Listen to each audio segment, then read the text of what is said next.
Hello again, Jaguar enthusiasts. Today we're working on a 1994 Jaguar XJ12 with a 6-liter V12 motor in it. The V12 motor Jaguar originally came out with in 1971 in the E-Type. This car is the next to last iteration of this. It was originally a 5.3 liter, and this one is, like I said, a 6-liter that they came out with in late 1993. And they made all the way up through, I believe, 1996 in the X300 chassis cars. So this is a XJ40 chassis car. Again, the last XJ40 with the V12 in it, the only one. And they didn't make a whole lot of these, and they are nice driving cars, but they have a few issues. One of them that applies to the XJ40, XJ6s as well, is this plastic header tank. Here is the same coolant reservoir tank shown in my daily driver 1994 XJ6. It's a daily driver, so it's a little messy. And what happens over time is you can develop, because this is a pressure vessel and holds the pressure of the cooling system, they can develop cracks. So I ended up having to change the header tank on this one. This was the original header tank that was in the car. And as you can see here, there's a water trail down this header tank, and there's probably a crack underneath this, this seam or casting mark here. And so I had to change that. This is the header tank that applies to all the XJ40 cars from 1990 all the way up through the end of production of the XJ40 in '94. So it applies to both the V12 and the 6-cylinder cars. And on the earlier cars, on the 1988-89 cars, they had this type of header tank. So this is for the 3.6 liter XJ40. And then this header tank is actually steel. This is out of the XJSs with the V12 in them. And they had the same sort of header tank as this in steel, which is good if they don't crack, but they do rust out. So to change this header tank, it's really easy.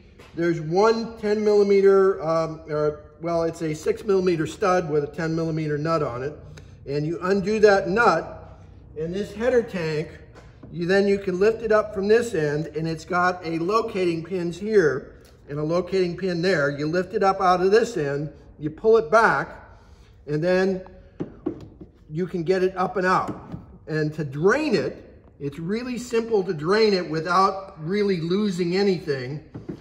Before you take it out of the car, if you undo these two hoses here, you can set like a plastic cup or something down in here, and leaving this lower connection connected, you can raise this thing up and dump all the coolant out a cup at a time out of this header tank, and you can pretty much drain the whole header tank without spilling anything on the ground if you're careful. Again, it just takes putting a plastic cup or something down in here, lifting it up and out with these two hoses off, and it'll drain that way and drain right out with the cap off.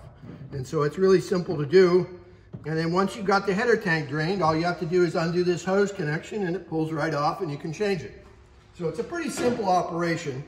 I changed this header tank, like I said, because it had a leak in it. I put a good used one on, and that solved the leak. So I'm happy. The car runs great. It doesn't lose any coolant, and we're all golden now.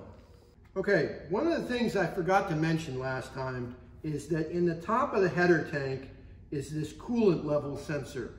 And if the new tank that you bought or the used tank that you're replacing it with doesn't have that in, you're gonna have to swap it over.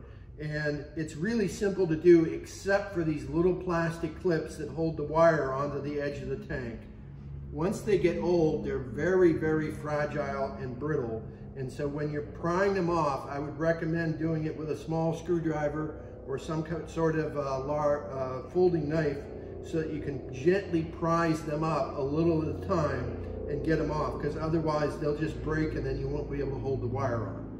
But in order to remove this sensor, it's just a matter of turning it about 40 degrees, and then this piece moves up and out, and then you can change it over, and once you go to put it back in the other tank, it's just a matter of sticking it back in here, into the hole, and then twisting it clockwise to lock it in place.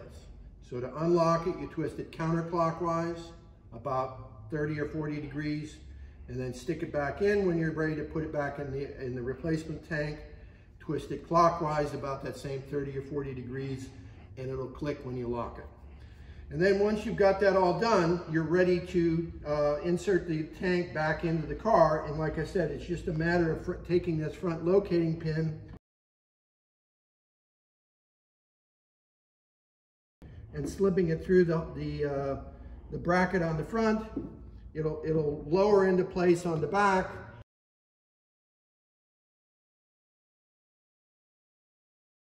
Into this locating pin will load into the horizontal bracket in the back, and then it's just a matter of lining it up with the stud sticking out of the fender well. And then once you've got it down, you put your nut back on there, and you're done. The only thing you would be left to do is there's this wiring connector that you would have to connect back up for the level sensor. So that clips on right here, and in order to remove it, it's just a matter of squeezing it and pulling it apart. So it's not, you don't have to pry on anything. There's some serrated edges on it where you know where to push, and once you do that, the lock pops up and you can pull the thing apart. So in order to put it back together, it's just a matter of snapping it back in. So once you've got the tank back in, you're ready to fill it back up with coolant, and you're ready to go. And so I would recommend filling it up with coolant, and then you know, keep an eye on it for a day or two to make sure you got the level right and that there's no other leaks. So anyway, I hope this video has been helpful. Please like and subscribe to help the channel move forward. And I appreciate you watching the video, and I hope it's been helpful and you learned something.